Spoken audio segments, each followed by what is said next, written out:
ರೇಣುವಾಚಾರ್ಯ ರೇಣು ಶ್ರೀ ಗುರುಭ್ಯೋ ನಮಃ. ಹರಿ ಓಂ.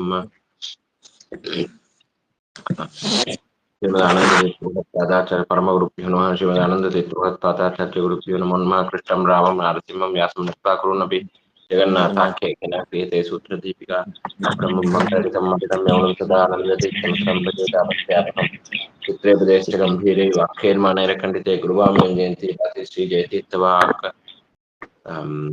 ಅರ್ಥಿಕಲ್ಪಿತಕಲ್ಪೋಯಂ ಪ್ರತ್ಯರ್ಥಿಕಜಗೇಸರಿ ವ್ಯಾಸಚಿತ್ತಗುರುರ್ಭೂಯಾದಾಸ್ಮದಿಷ್ಟಾರ್ಥಸಿದ್ಧಿಯ ಪೂಜ್ಯಾಯ ರಾಘವೇಂದ್ರಾಯ ಧರ್ಮರತಾಯ ಚ ಭಜತಾಂ ಕಲ್ಪವೃಕ್ಷಾಯ ನಮತಾಂ ಕಾಮಧೇನವೇ ವಿದ್ಯಾಪೀಠ ವಿಧಾತಾರಂ ವಿದ್ಯಾವಾರಿಧಿ ಚಂದ್ರಂ ವಿದ್ಯಾರ್ಥಿವತ್ಸಲಂ ವಂದೇ ಮಹಾಮಹಿಮಸದ್ಗುರುಮಾಪಾದಮೌಲಿಪರ್ಯಂತಂ ಗುರುಣಾಮಾಕೃತಿಂ ಸ್ಮರೇತ್ ತೇನ ವಿಘ್ನಾಃ ಪ್ರಣಶ್ಯಂತು ಸಿದ್ಧಿಂಚಿತಮನೋರಥಾಃ. ಶ್ರೀ ಗುರುಭ್ಯೋ ನಮಃ. ಹರಿ ಓಂ.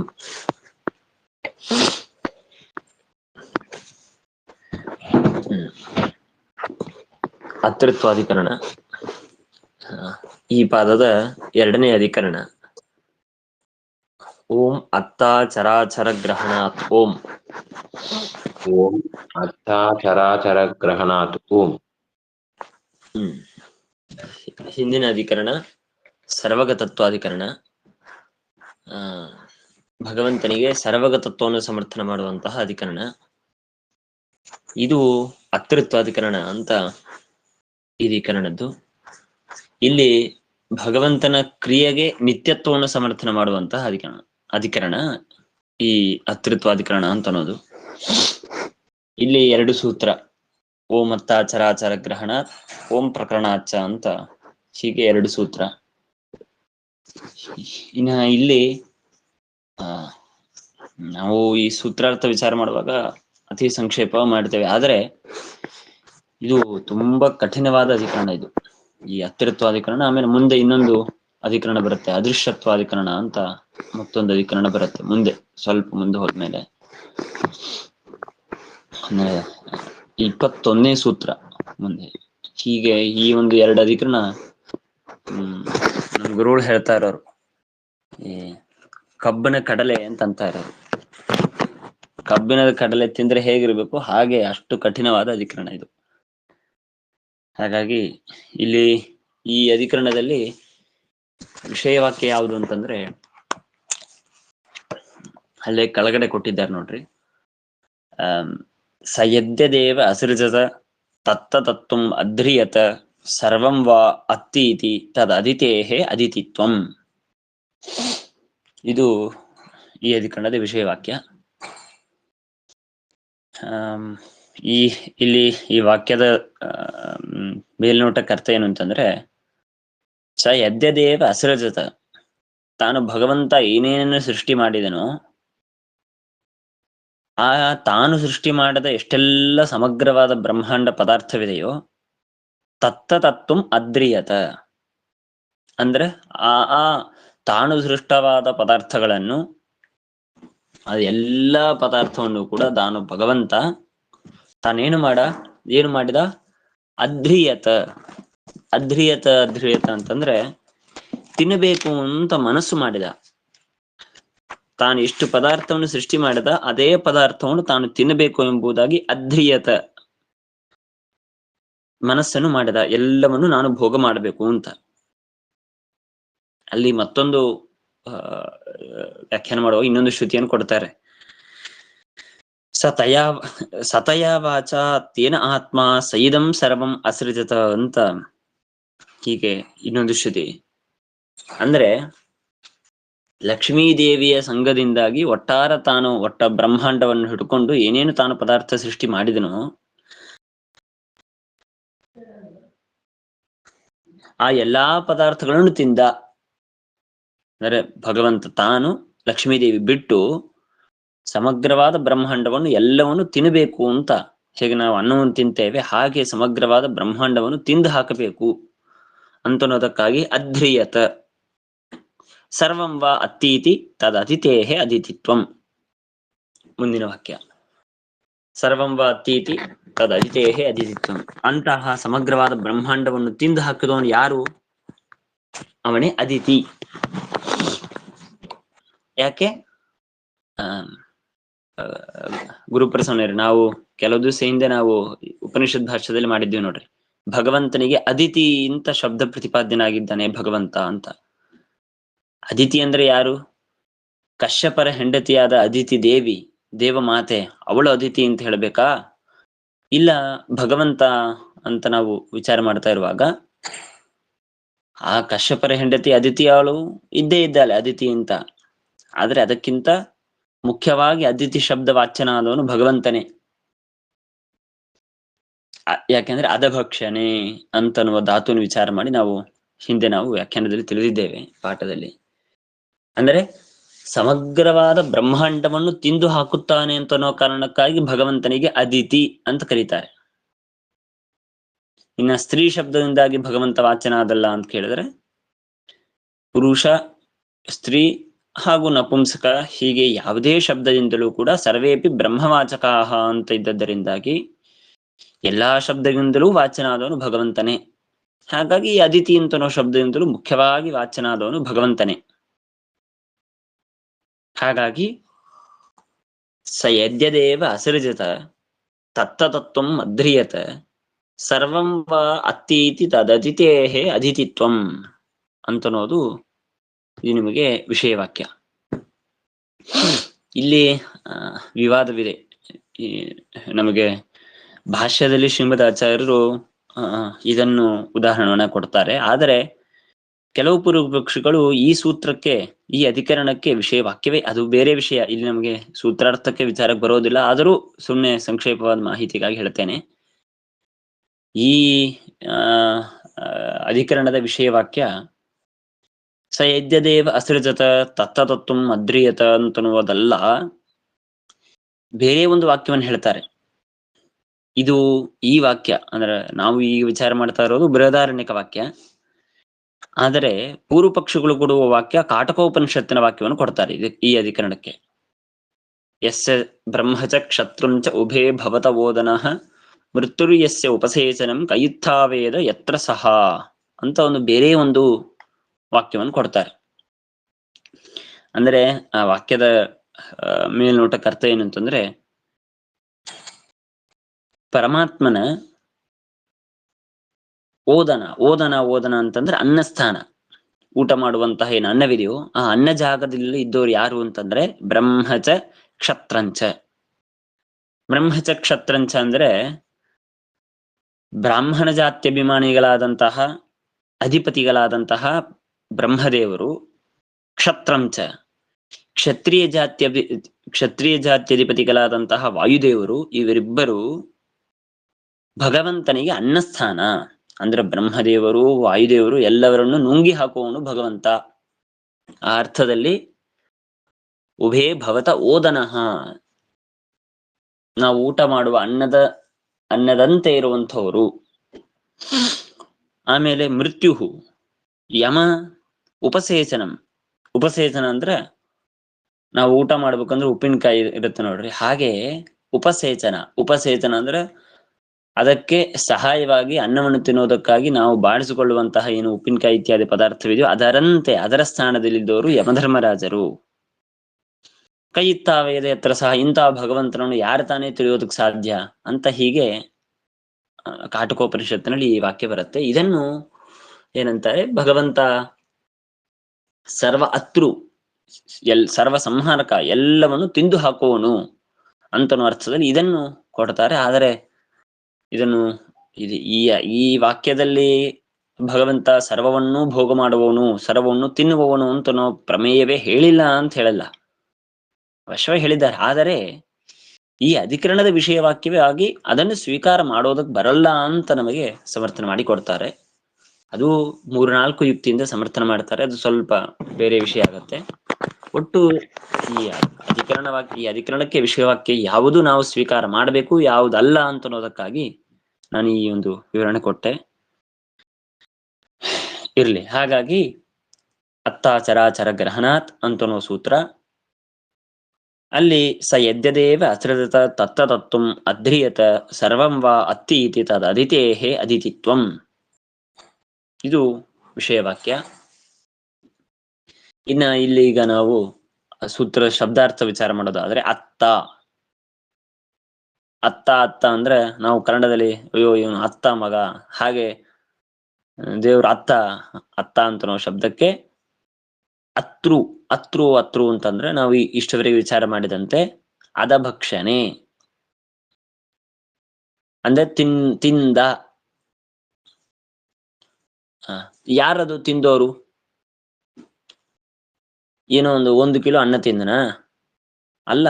ಸರ್ವಂ ವಾ ಅತ್ತಿ ಇತ್ಯುಕ್ತ ಸರ್ವಾತ್ತ ವಿಷ್ಣುರೇವ ನತು ಅದಿತಿ. ಸರ್ವಂ ವಾ ಅತ್ತಿ, ಸರ್ವಂ ವಾ ಅತ್ತಿ ಅಂತಂದ್ರ ಸಮಗ್ರವಾದ ಬ್ರಹ್ಮಾಂಡ ತಾನು ಯಾವುದನ್ನು ಸೃಷ್ಟಿ ಮಾಡಿದ್ದಾನೆ, ಸಮಗ್ರವಾದ ಬ್ರಹ್ಮಾಂಡ ಅದು ಎಲ್ಲವನ್ನು ತಿಂದೋನು ಯಾರು? ಭಗವಂತ. ಆದ್ದರಿಂದಾಗಿ ಭಗವಂತನೇ ಅತ್ತ, ಅತೃ ಅಂತೂ ಕರಿಬಹುದು. ಪೂರ್ವ ಪಕ್ಷಿ ಹೇಳ್ತಾರೆ ಹಾಗಲ್ಲ, ಸರ್ವಂ ವಾ ಅತ್ತೀತಿ ತದ್ ಅದಿತೇಹೇ ಅದಿತಿತ್ವಂ ಎಂಬುದಾಗಿ ಅದಿತಿ ಶಬ್ದ ಪ್ರಯೋಗ ಮಾಡಿದ್ದಾರೆ. ಅದಿತಿ ಅಂದ್ರೆ ಯಾರು? ಕಶ್ಯಪರ ಭಾರ್ಯ, ಕಶ್ಯಪರ ಹೆಂಡತಿ, ದೇವಮಾತೆ ಅದಿತಿ. ಆ ಅದಿತಿ ದೇವಿಯನ್ನು ಹೇಳ್ತಾ ಇದ್ದಾರೆ ಈ ಸೂತ್ರದಲ್ಲಿ, ಹೊರತು ಭಗವಂತನನ್ನು ಹೇಳ್ತಾ ಇಲ್ಲ. ನೀವ್ಯಾಕ ಭಗವಂತ ಅಂತ ಹೇಳ್ಬೇಕು? ಸ್ಪಷ್ಟವಾಗಿ ಅದಿತಿ ಅಂತನೋ ಶಬ್ದ ಪ್ರಯೋಗ ಮಾಡ್ತಾರೆ. ಇನ್ನ ಭಗವಂತನಿಗೆ ನಮ್ಮಂತೆ ಊಟ ಮಾಡೋದು ಇತ್ಯಾದಿಗಳು ಯಾವುದೂ ಇಲ್ಲೇ ಇಲ್ಲ. ಅಂದ್ರೆ ಅತ್ತ ತಿನ್ನುವಂತಹ ಕ್ರಿಯೆ ಅವನಿಗೇನ್ ಬರುತ್ತೆ? ಯಾಕೆ ತಿನ್ಬೇಕು ಅವನು? ಅವನಿಗೆ ಅನಶನ, ಏನು ಬೇಕಾಗಿಲ್ಲ ಅಂತ ಹೇಳುವಂತಹ ಅನೇಕ ಶ್ರುತಿಗಳಿದೆ. ಅಂದ ಮೇಲೆ ಭಗವಂತನೇ ಅತ್ತ ಆಗಿದ್ದಾನೆ, ಅತೃ ಆಗಿದ್ದಾನೆ ಅಂತ ಯಾಕೆ ಹೇಳಬೇಕು? ಹಾಗಾಗಿ ಸರ್ವಥ ನಾವು ಅತೃತ್ವವನ್ನು ಭಗವಂತನಿಗೆ ಇದೆ ಅಂತ ಹೇಳಬಾರದು. ಅದಿತಿ ದೇವಿ, ಅದಕ್ಕೆ ಅಲ್ಲಿ ವ್ಯವಸ್ಥೆ ಮಾಡ್ತಾರೆ. ಸರಿ, ಅದಿತಿ ದೇವಿ ಅಂತ ಅರ್ಥ ಮಾಡಿಬಿಟ್ರೆ ಅವಾಗೇನಾಗತ್ತೆ? ಸರ್ವವನ್ನು ಭೋಗ ತಿನ್ನೋಳು ಅಂದ್ರೆ ಸಮಗ್ರವಾದ ಬ್ರಹ್ಮಾಂಡವನ್ನು ತಿನ್ನೋಳು ಅಂತ ಅರ್ಥವಾಗುತ್ತೆ. ಅದಿತಿ ದೇವಿ ಸಮಗ್ರವಾದ ಬ್ರಹ್ಮಾಂಡವನ್ನು ತಿಂತಾಳ ಅವಳು? ಅದಕ್ಕೆ ಅದರ ಅಭಿಪ್ರಾಯ ಪೂರ್ವ ಪಕ್ಷಿಗಳ ಪ್ರಕಾರ ಏನ್ ಮಾಡ್ಬೋದು ಅಂದ್ರೆ, ಈಗ ಹಿಂದಿನ ಪಾಠದಲ್ಲಿ ವಿಚಾರ ಮಾಡಿದ್ದೇವೆ ನಾವು, ಎಲ್ಲರೂ ಬನ್ನಿ ಅಂತಂತೇವೆ. ಎಲ್ಲರೂ ಬನ್ನಿ ಅಂತಂದ್ರೆ ಎಲ್ಲರೂ ಅಂತ ಅನ್ನೋ ಶಬ್ದಕ್ಕೆ ಅರ್ಥ ಏನು? ಸಂಕೋಚ. ಅದು ನನ್ನ ಮನೆಯು ತುಂಬಾ ಚಿಕ್ಕದು, ಅಷ್ಟು ಚಿಕ್ಕ ಮನೆಯಲ್ಲಿ ಎಲ್ಲರೂ ಬಂದ್ರೆ ಬ್ರಹ್ಮಾಂಡದಲ್ಲಿ ಎಷ್ಟು ಜನ ಇದ್ದಾರೆ ಅಷ್ಟು ಜನ ಬರ್ರಿ ಅಂತ ಅರ್ಥವಾ? ನಮಗೆ ಪರಿಚಿತ ಇರೋರು, ನಮಗೆ ಸಮ್ಮತರಾದವರು ಯಾರು ಅಷ್ಟು ಜನ ಬನ್ನಿ ಅಂತ ಅಭಿಪ್ರಾಯವನ್ನು ನಾವು ಮಾಡ್ತೇವೆ. ಹಾಗೆ ಭಗವಂತನಿಗೆ ಹೇಳಿದಾಗ ಸರ್ವಂ ವಾ ಅತ್ತಿ ಅಂತಂದಾಗ ಸಮಗ್ರವಾದ ಬ್ರಹ್ಮಾಂಡವನ್ನು ತಿಂದು ನುಂಗಿ ಹಾಕಿದ, ಏನು ತೊಂದರೆ ಇಲ್ಲ. ಆದ್ರೆ ಅದಿತಿ ದೇವಿಗೆ ನಾವು ಸರ್ವಂ ವಾ ಅತ್ತಿ ಅಂತ ಹೇಳುವಾಗ ಅವಾಗೇನಾಗತ್ತೆ? ಸರ್ವ ಶಬ್ದಕ್ಕೆ ಸಂಕೋಚ ಮಾಡಬೇಕು. ನಮ್ಮ ಸಿದ್ಧಾಂತದಲ್ಲಿ ಸರ್ವ ಅಂತನೋದಾಗ್ಲಿ ಅಥವಾ ಅನಂತ ಅಂತನೋ ಶಬ್ದವಾಗ್ಲಿ ಎಲ್ಲದಕ್ಕೂ ತಾರತಮ್ಯವಿದೆ. ಸರ್ವ ಅಂದ್ರೆ ಪೂರ್ಣ. ಇದನ್ನು ತಾರ್ಕಿಕರು ತಮ್ಮ ಗ್ರಂಥದಲ್ಲಿ ಸರ್ವ ಶಬ್ದಕ್ಕೆ ಸರ್ವಾಂತ ಶಬ್ದವನ್ನು ಹೇಳಿದ ಮಾತ್ರಕ್ಕೆ ಎಲ್ಲವನ್ನೂ ತೆಗೆದುಕೊಳ್ಬೇಕು ಅಂತಿಲ್ಲ. ಅದಕ್ಕೆಲ್ಲದಕ್ಕೂ ಯೋಗ್ಯವಾದ ಅರ್ಥವನ್ನು ಯಾವುದಿದೆಯೋ ಅದನ್ನು ಮಾತ್ರ ಸ್ವೀಕಾರ ಮಾಡಬೇಕು ಅಂತ ಸಮರ್ಥನೆ ಮಾಡಿ ಕೊಟ್ಟಿದ್ದಾರೆ. ಹಾಗೆ ಅದಿತಿ ದೇವಿ ಅಂತ ಸ್ವೀಕಾರ ಮಾಡಿದಾಗ ಸರ್ವಂ ವಾ ಅತ್ತಿ ಅಂತ ಹೇಳಿ ಸರ್ವವನ್ನೂ ತಿನ್ನುತ್ತಾನೆ ಅಂತ ಹೇಳಿದಾಗ ಏನೂ ತೊಂದರೆ ಇಲ್ಲ. ಹಾಗಾದ್ರೆ ಏನ್ ಮಾಡ್ಬೇಕು? ಅವಾಗ ಸಂಕೋಚವನ್ನು ಹೇಗೆ ಮಾಡೋದು? ಅದಕ್ಕೆ ಹೇಳುತ್ತಾರೆ, ಅದಿತಿರಪಿ ಸರ್ವಸ್ಯ ಸ್ವಭೋಜ್ಯಸ್ಯ ಅನ್ನಪಾನಾದೇಹೇ ಭೋಕ್ತ್ರಿ. ಅಂದ್ರೆ ಉದಾಹರಣೆಗೆ, ನಾನು ಊಟಕ್ಕೆ ಕೂತಾಗ ನನ್ನ ಮುಂದೆ ಒಂದು 500 ಕಿಲೋ ಅನ್ನ ಇದೆ. ಅನ್ನ, ಹುಳಿ, ಸಾರು, ಭಕ್ಷ್ಯ, ಭೋಜ್ಯ ಎಲ್ಲ ಇಟ್ಟಿದ್ದಾರೆ. ಸರ್ವಭೋಕ್ತ ಅಂತ ನಂಗಂದ್ರು. ಸರ್ವಭೋಕ್ತ ಅಂದ್ರೆ ಎಲ್ಲವನ್ನು ತಿಂತಾನೆ ಅವನು ಅಂತಂದ್ರು. ಎಲ್ಲವನ್ನು ತಿಂತಾನೆ ಅಂದ್ರೆ ಅಲ್ಲಿದ್ದ 500 ಕಿಲೋ, 10,000 ಕಿಲೋ ಎಲ್ಲವನ್ನೂ ತಿಂತಾನೆ ಅಂತ ಅರ್ಥವ? ನಾನು ಅಲ್ಲ. ಹಾಗಾದ್ರೆ ಏನರ್ಥ? ಸ್ವಭೋಜ್ಯವಾದ ನಾನು ತಿನ್ನಲು ಯೋಗ್ಯವಾದ ಎಷ್ಟು ಭಾಗವಿದೆಯೋ, ಅಂದ್ರೆ ನನ್ನ ಪಾಲು ಎಷ್ಟಿದೆಯೋ ಅಷ್ಟೆಲ್ಲವನ್ನು ಭೋಗ ಮಾಡ್ತಾನೆ ಅಂತನೋ ಅರ್ಥದಲ್ಲಿ ಸರ್ವಭೋಕ್ತ. ಅಥವಾ ನನ್ನ ಮುಂದೆ ನಿಷಿದ್ಧವಾದ ಯಾವುದೋ ಪದಾರ್ಥವಿದೆ, ನಾವು ಸ್ವೀಕಾರ ಮಾಡೋದೇ ಇಲ್ಲ, ಅಂತಹ ಪದಾರ್ಥಗಳು ಅದನ್ನು ತಿಂತಾನೆ ಅಂತ ಅರ್ಥವಾ? ಅಲ್ಲ. ಯೋಗ್ಯವಾದ ಯಾವ ಪದಾರ್ಥವಿದೆಯೋ ಅದನ್ನು ಮಾತ್ರ ಭೋಗ ಮಾಡ್ತಾನೆ, ಯಾವುದು ಯೋಗ್ಯವಲ್ಲವೋ ಅದನ್ನು ಭೋಗ ಮಾಡೋದಿಲ್ಲ ಅಂತ ಅರ್ಥ. ಹಾಗೆ ಅದಿತಿ ದೇವಿ ಅಂತ ಅರ್ಥ ಮಾಡಿಬಿಟ್ರೆ ಸರ್ವಭೋಕ್ತ ಅಂತ ಅನ್ನೋದು ಹೇಗೆ ನಾವು ಹೊಂದಿಸೋದು ಅಂತಂದ್ರೆ, ಸ್ವಭೋಜ್ಯವಾದ ಯಾವ ಅನ್ನಪಾನವಿದೆಯೋ ಅದನ್ನು ಭೋಗ ಮಾಡುವವಳು ಅವಳು ಅದಿತಿ. ಸೊ ಏನಾಗಿತ್ತು? ಸ ಯದ್ಯದೇವ ಸೃಜತ ತತ್ತತತ್ವ ಅದ್ರಿಯತ ಸರ್ವಂ ವಾ ಅತ್ತಿ, ಎಲ್ಲವನ್ನೂ ತಿನ್ನುತ್ತಾಳೆ ಅದಿತಿ ದೇವಿ. ಅಂದ್ರೆ ತನಗೆ ಯೋಗ್ಯವಾದ ತಾನು ತಿನ್ನುವಂತಹ ಯಾವ ಅನ್ನಪಾನಾದಿಗಳಿದೆಯೋ ಅದೆಲ್ಲವನ್ನು ಭೋಗ ಮಾಡುವಂತವಳು ಅದಿತಿ ದೇವಿ ಅಂತ ನಾವು ಹೀಗೆ ವ್ಯಾಖ್ಯಾನ ಮಾಡಬಹುದು. ಅಂದ ಮೇಲೆ ಈ ಒಂದು ವಾಕ್ಯ ಇದು ನಮಗೆ ಅದಿತಿ ದೇವಿಯನ್ನು ಪ್ರತಿಪಾದನೆ ಮಾಡುತ್ತೆ ಹೊರತು ಸರ್ವ ಸಂಹಾರಕನಾದಂತಹ ಪರಮಾತ್ಮ ವಿಷ್ಣು ಭಗವಂತ ಅವನನ್ನು ಪ್ರತಿಪಾದನೆ ಮಾಡೋದಿಲ್ಲ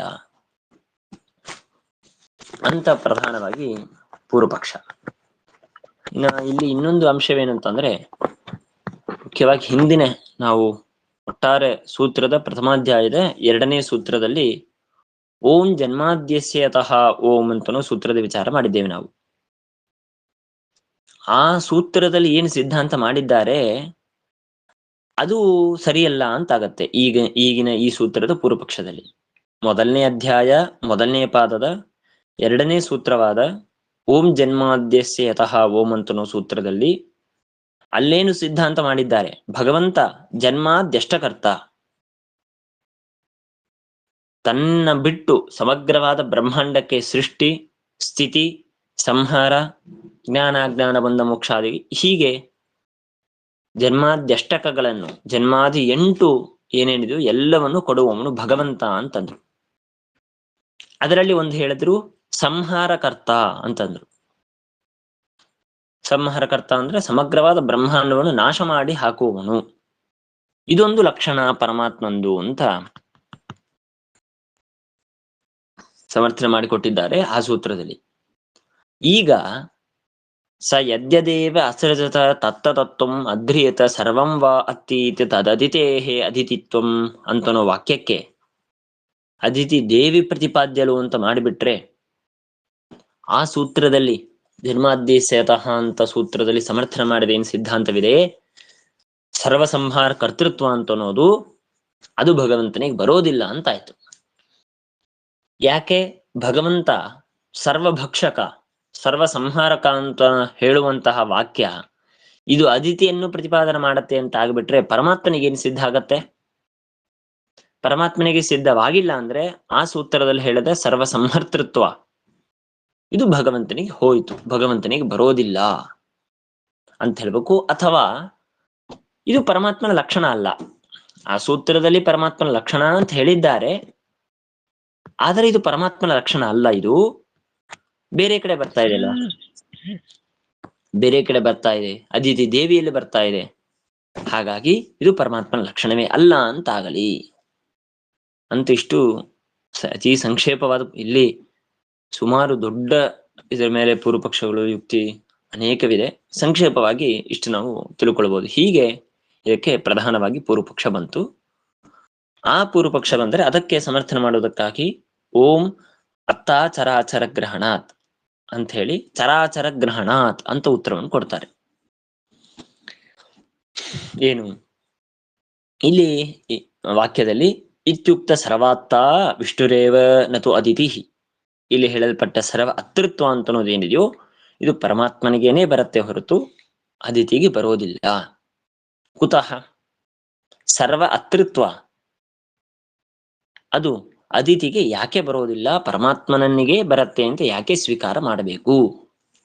ಅದಕ್ಕೆ ಯುಕ್ತಿ ಕೊಡ್ತಾರೆ ಚರಾಚರ ಗ್ರಹಣಾತ್. ಚರಾಚರ ಗ್ರಹಣಾತ್ ಅಂತಂದ್ರೆ ಚರ ಅಚರ, ಚರ ಅಚರ ಅಂತ ಅನ್ನೋ ಶಬ್ದಕ್ಕೆ ಚೇತನಾತ್ಮಕವಾದ ಸಮಗ್ರವಾದ ಪ್ರಪಂಚ, ಇದು ಚರಾಚರ ಅಂತ ಅನ್ನೋ ಅರ್ಥದಲ್ಲಿ ಶಬ್ದವನ್ನು ಪ್ರಯೋಗ ಮಾಡ್ತಾರೆ.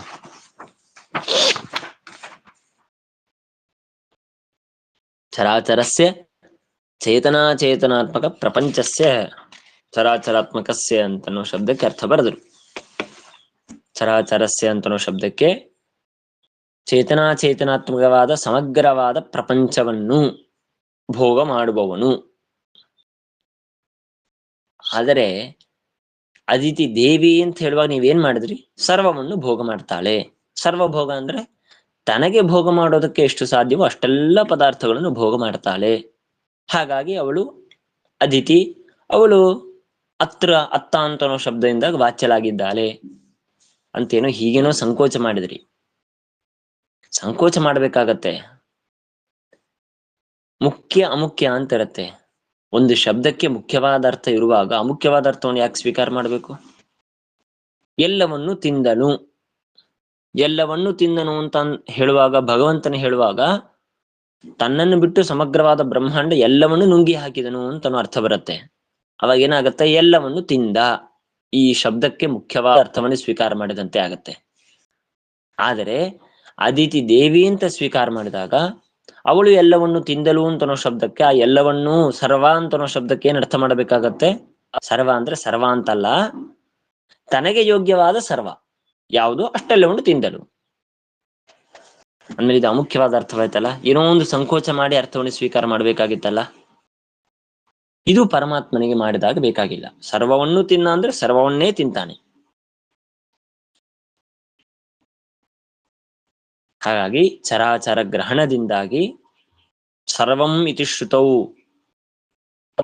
ಸರ್ವಂ ವಾ ಅತ್ತಿ ಅಂತ ಹೇಳಿ ಸರ್ವಂ ಅಂತ ಎಂಬುದಾಗಿ ಶ್ರುತಿಯಲ್ಲಿ ಅಧ್ಯತೆಯ ಉಕ್ತತ್ವಾತ್ ಸಮಗ್ರವಾದ ಚೇತನಾತ್ಮಕವಾದ ಸಮಗ್ರವಾದ ಪ್ರಪಂಚವನ್ನು ತಿಂದು ಹಾಕುತ್ತಾನೆ.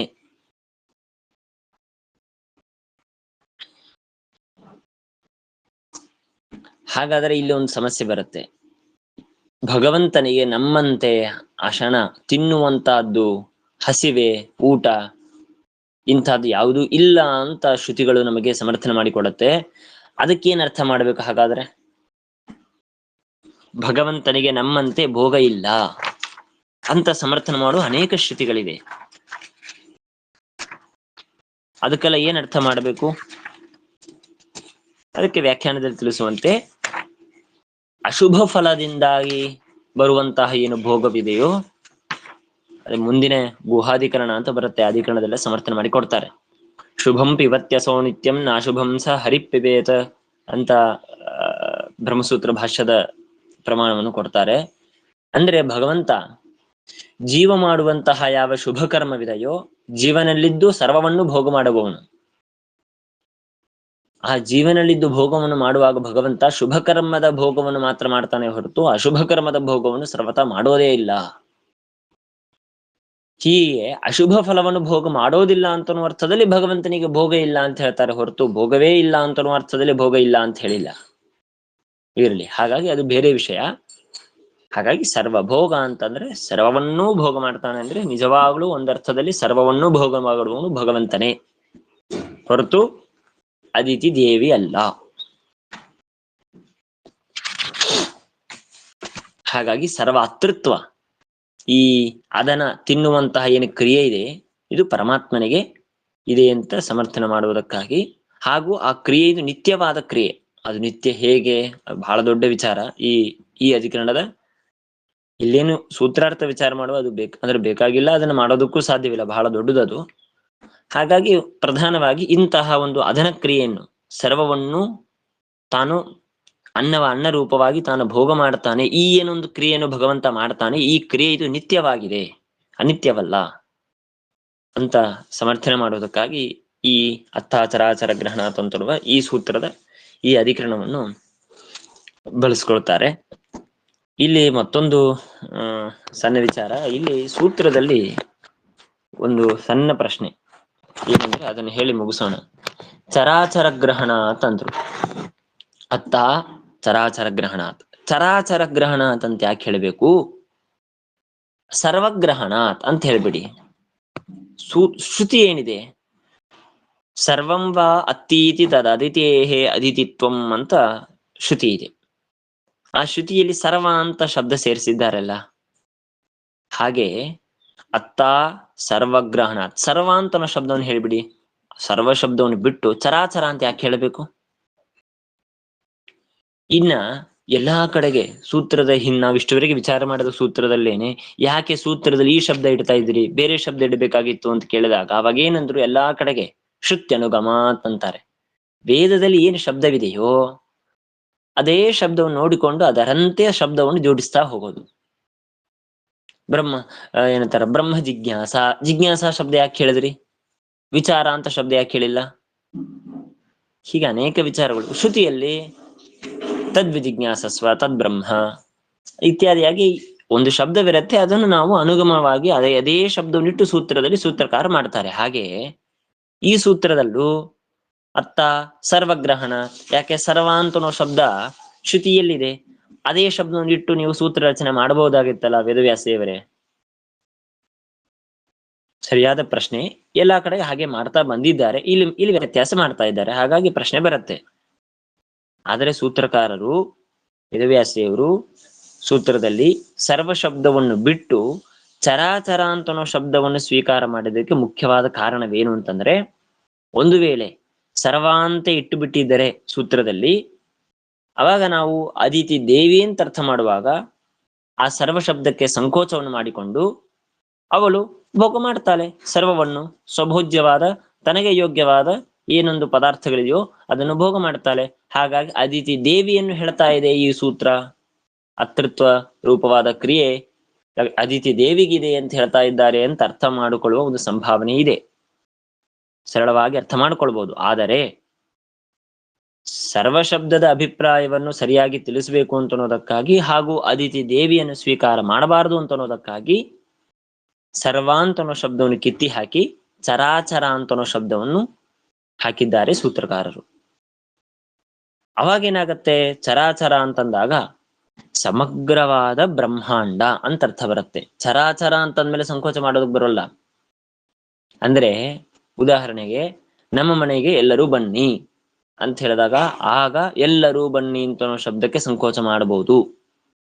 ಆದರೆ ಒಂದು 10 ಪೇಜ್ ಲಿಸ್ಟು ಕೊಟ್ಟು ಎಲ್ಲರ ಹೆಸರನ್ನು ಬರೆದು ಆಮೇಲೆ ಅವರೆಲ್ಲರೂ ಬನ್ನಿ ಅಂತ ನಾನಂದೆ, ಅವಾಗ ಸಂಕೋಚ ಮಾಡೋದಕ್ಕೆ ಸಾಧ್ಯವೇ ಇಲ್ಲ. ಹಾಗಾಗತ್ತೆ. ಸರ್ವಗ್ರಹಣ ಅಂತಂದ್ಬಿಟ್ರೆ ಸಂಕೋಚ ಮಾಡ್ಬೋದು, ಚರಾಚರ ಗ್ರಹಣ ಅಂದ್ಬಿಟ್ರೆ ಸಂಕೋಚ ಮಾಡೋದಕ್ಕೆ ಬರಲ್ಲ. ಚರ ಅಚರ ಅಂದ್ರೆ ಚೇತನ. ಯಾರು ಚೇತನ ಜಗತ್ತಿನಲ್ಲಿ ಇದ್ದಿದ್ದು? ಸಮಗ್ರವಾದ ಬ್ರಹ್ಮಾಂಡ. ಹೀಗೆ ಈ ಅರ್ಥವನ್ನು ಸ್ವೀಕಾರ ಮಾಡೋದ್ರಿಂದಾಗಿ ಮಹಾಲಾಭವಿದೆ. ಆ ಮಹಾಲಾಭವನ್ನು ಸೂಚನೆ ಮಾಡೋದಕ್ಕಾಗಿ ಶ್ರುತಿಯಲ್ಲಿ ಸರ್ವಾಂತನೋ ಶಬ್ದ ಇದ್ದರೂ ಆ ಶಬ್ದವನ್ನು ಸ್ಕಿಪ್ ಮಾಡಿ ಚರಾಚರ ಅಂತ ಹೇಳಿ ಸೂತ್ರಕಾರರು ಚರಾಚರ ಶಬ್ದವನ್ನು ಸ್ವೀಕಾರ ಮಾಡ್ತಾರೆ. ಇದು ಇನ್ನೊಂದು ಪ್ರಧಾನವಾದ ಸೂತ್ರದ ಶಬ್ದದಿಂದ ಸೂಚನೆ ಮಾಡುವಂತಹ ಅತಿ ಪ್ರಧಾನವಾದ ಯುಕ್ತಿ ಅಷ್ಟೇ, ಅದಕ್ಕೆ ಹೇಳಿದೆ. ಹೀಗೆ ಅತೃತ್ವವನ್ನು ಸಮರ್ಥನೆ ಮಾಡುವಂತಹ ಅನೇಕ ವಿಷಯವಿದೆ ಈ ಸೂತ್ರದಲ್ಲೇನೆ, ಅಷ್ಟೆಲ್ಲ ಹೇಳೋದಕ್ಕೆ ಸಾಧ್ಯವಿಲ್ಲ. ಟೈಮ್ ಮುಗಿದಿದೆ, ಹಾಗಾಗಿ ಈ ಸೂತ್ರ ಮುಗಿಸೋಣ ಅಷ್ಟೇ. ಶ್ರೀಕೃಷ್ಣ ಅರ್ಪಣಮಸ್ತು.